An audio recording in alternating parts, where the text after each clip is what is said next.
I decided to venture into fruit growing after a long time, realizing that doing some crop practices like maize, beans, and potatoes, they are not bringing a very good resource income due to the price, which is also almost fluctuating all the time.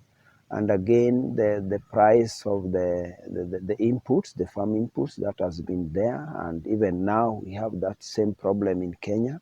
At some times, it could require to get some enough rainfall to let you have done the very good maize production and even beans and other crops. So I decided to go into fruits because they can survive even at when there is some extreme drought. They can survive at some level. What I'm applying here is purely organic. I use those, have some traps that can enable me to trap the insect. Those are very destructive to the fruits, the crops. And also the use of the organic fertilizer, making the compost. The impact of climate change before and even now. With these other crops, like maize, as I've said, they are very delicate with extreme drought. That is one, and you can even lose.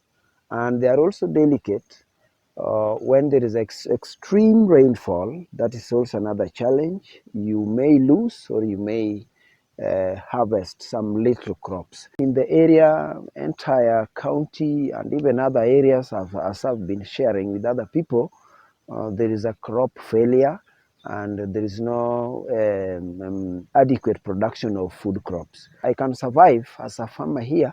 I can survive through fruit growing without doing some maize or beans, because I will get some money and then I go and buy that. Especially now with the fruits now, in line with the climate change, there is no that bad effect. There's like have a good result after, though we have some changes of weather pattern, but the results are impressive. With the mangoes, you know, they are going deep, and the roots are going deep and deeper.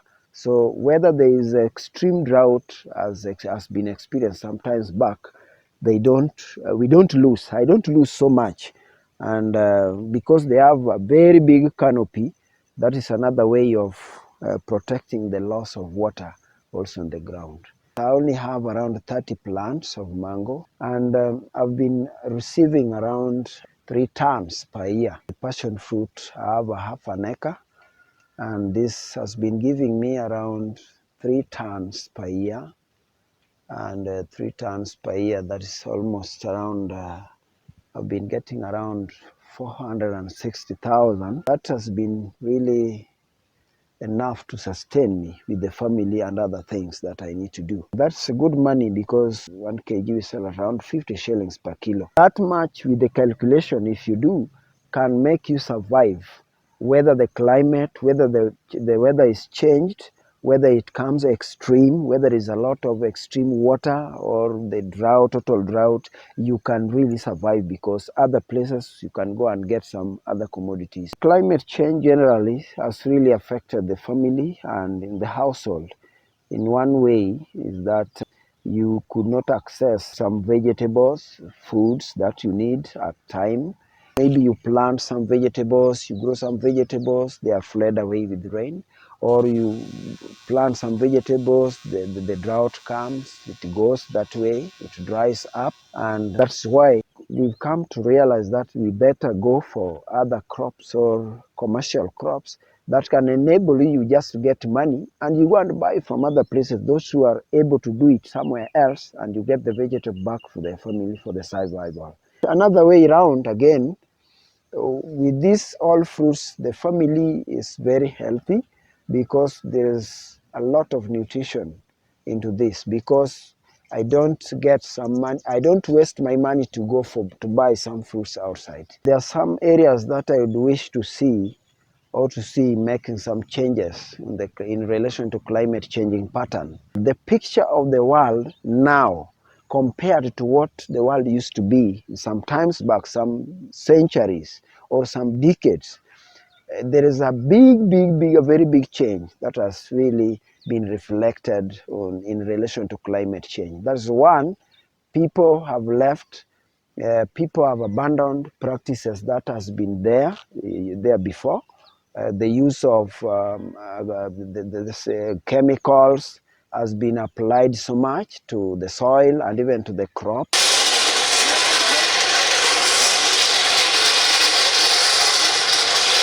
Mining, though people get some little coins for survival, but when it comes to environment, mining has really had a bad impact to the environment because of the deposits from the mining, chemicals from the mining. More so, our young boys escape from school and go to mining center, mining places. That's a negative impact to the community. So what we are doing in the lands here, in terms of agricultural practice, that is what has affected the, the, the, the, the climate.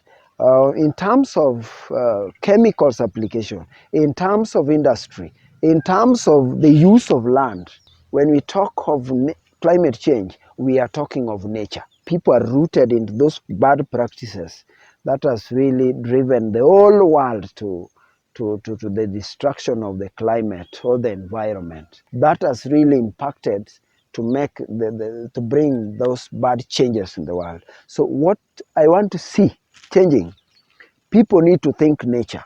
We need to go the way the world used to look. What we used to do, the practice, we do the practice now that can really make the world, bring the world back to the best environment for everyone to enjoy. People need to change their minds by doing some practices, planting some crop resilience, and also bringing back the use of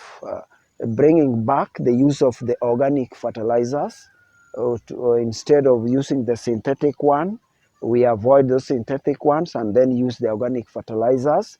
The compost way, we need to go that way so that we can also be climate smart and also fit into the environment that we have now and bring the old world back how it used to be. We need to walk the talk. When we say do these practices, let us all apply all practices that will enable us fit into any change of climate pattern that comes across. The way our youths think, they need to have the results of agricultural practices very fast so that you can get money very fast. And that is very harmful because by implementing that, you need to use some chemicals which are very, very harmful to human beings and even to animals and also even to the soil. So we need to be patient. Our youth need to be patient so that we do it patiently and wait. Yeah, we wait patiently so that we can get the result and very healthy result for our consumption, daily consumption.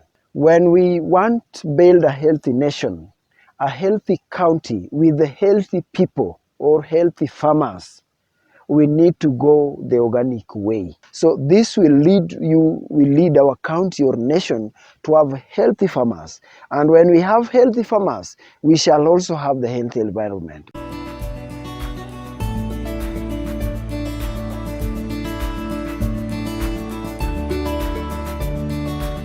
I'd like to say that to urge our people that climate change is real and we need to take climate actions.